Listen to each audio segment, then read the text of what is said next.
Kalau kalungnya saya tertarik itu. Katanya dari Karena dianggap itu kalung anti dungu. Jadi orang anggapan kalung kan selalu dihubungkan dengan klinik itu. Jadi kalau pakai kalung nanti ada energi tambahan. Karena yang ngucapin itu adalah kami Departemen Pertambangan sudah melakukan riset dan ternyata batu bara adalah bisa dibikin kalung untuk anti Covid kan.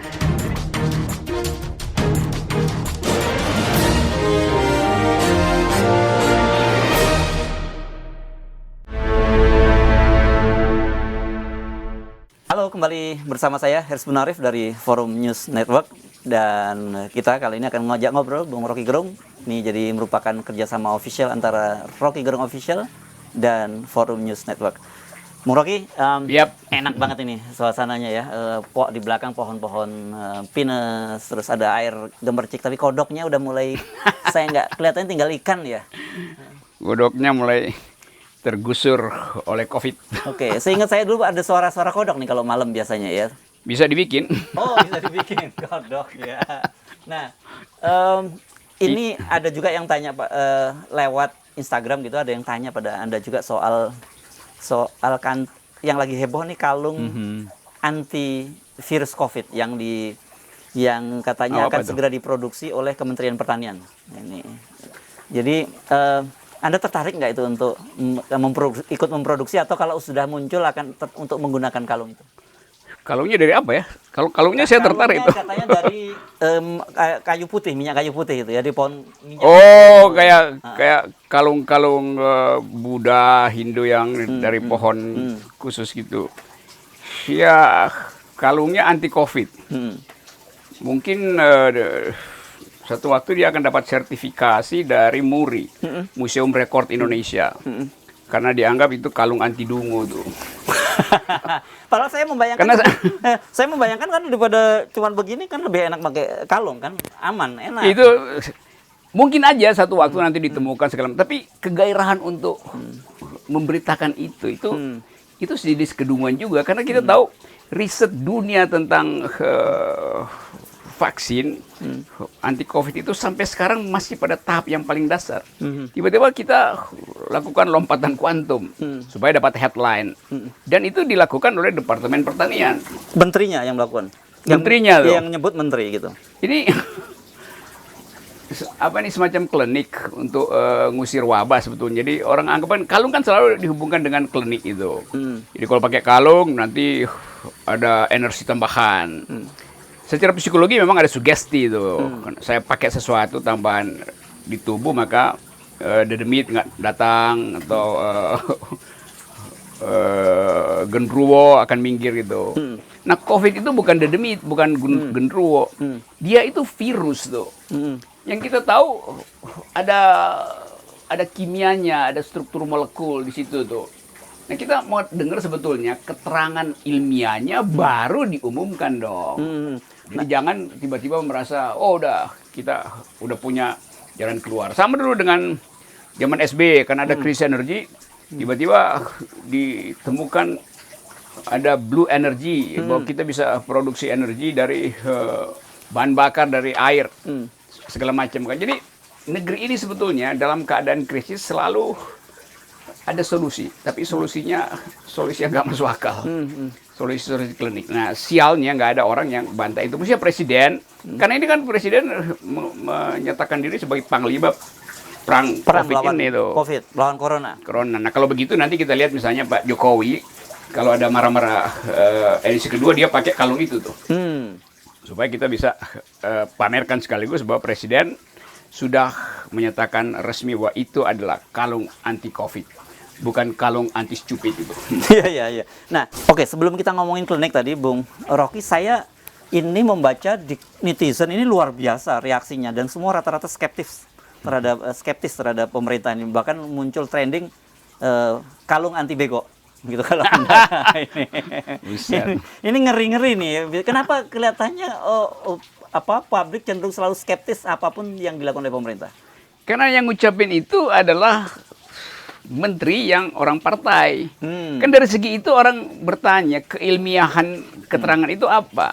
Lain kalau menterinya di belakangnya ada ahli virologis dari Universitas Indonesia, terus ada sejawat yang melakukan riset yang sama dengan metode yang sama di luar negeri supaya ada komparasi metode itu.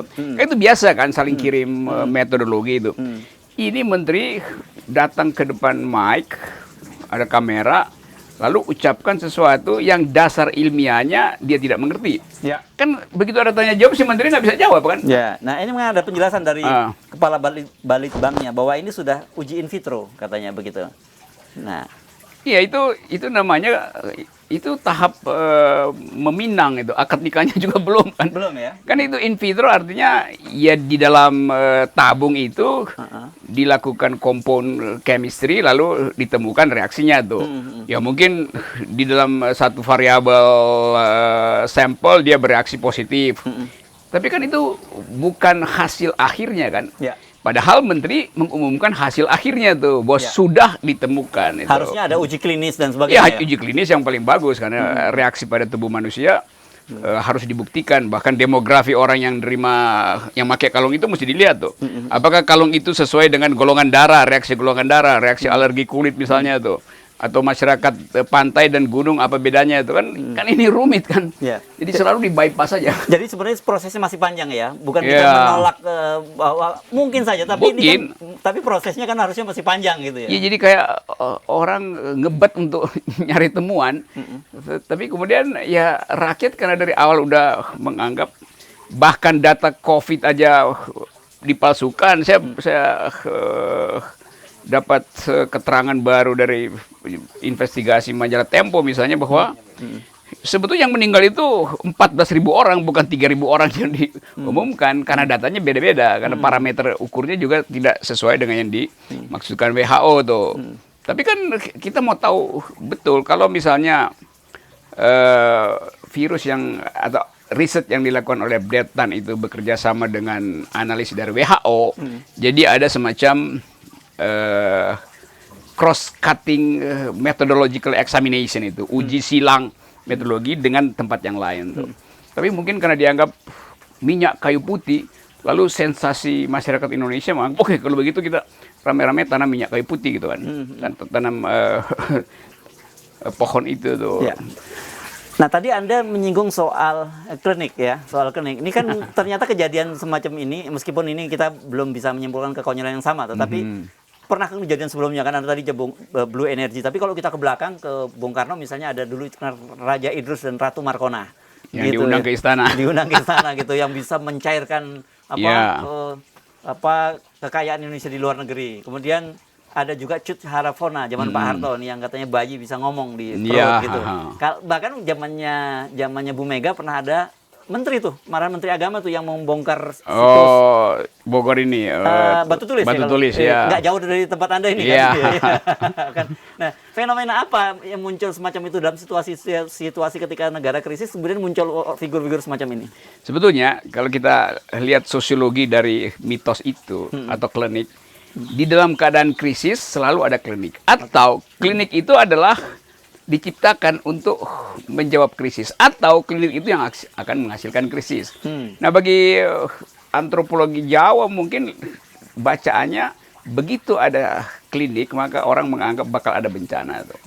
Itu bagian dari mitologi semacam ramalan Ronggo Warsito bahwa ini tanda-tanda beginian. Nah sekarang ada tanda-tanda. Jadi kalau kita pakai istilah milenial sekarang ini tanda-tanda irasionalitas. Seolah-olah karena sudah sedang riset maka akan terjadi atau akan ditemukan final solutionnya. Jadi kita masuk di dalam ketidakpastian pikiran. Orang menganggap ya yang ngomong itu Menteri Pertanian. Jadi nilai informasinya udah pasti di bawah Menteri Kesehatan. Kalau Menteri Kesehatan yang ngomong, orang anggap ya Menteri Kesehatan juga tidak punya otoritas yang sama. Ya mungkin lebih baik kalau yang ngomong itu adalah Menteri Pertambangan yang ngomong. Menganggap bahwa kami Departemen Pertambangan sudah melakukan riset dan ternyata batu bara adalah bisa dibikin kalung untuk anti Covid kan. Jadi kekacauan-kekacauan itu yang terjadi. siapa yang mengumumkan pun dia tidak punya otoritas sebetulnya, tuh. Tapi Tuh. kalau kita lihat sebenarnya kan jauh sebelumnya juga sempat ada geger tuh yang dokter hewan yang dokter hewan. Iya, dokter hewan siapa namanya saya agak lupa yang sempat viral juga dan dia menyebut bahwa tidak menular, tidak seberbahaya seperti diberitakan gitu. Dan kemudian ternyata banyak dibantah oleh dokter-dokter dari UI, dia tidak punya kapasitas sebagai seorang dokter hewan mendiagnosa dan penyakit pada manusia kan gitu. Ini kan selalu muncul fenomena semacam ini kan. Atau mungkin lebih baik dokter gigi yang nerangin itu supaya kelihatan betul bahwa tidak profesional pembagian ekspertis di dalam wilayah riset kita. Nah, tapi problemnya ternyata kalau Anda ngomong dokter gigi, sekarang dokter gigi juga kehilangan pekerjaan karena orang banyak takut buka mulut juga karena Yap.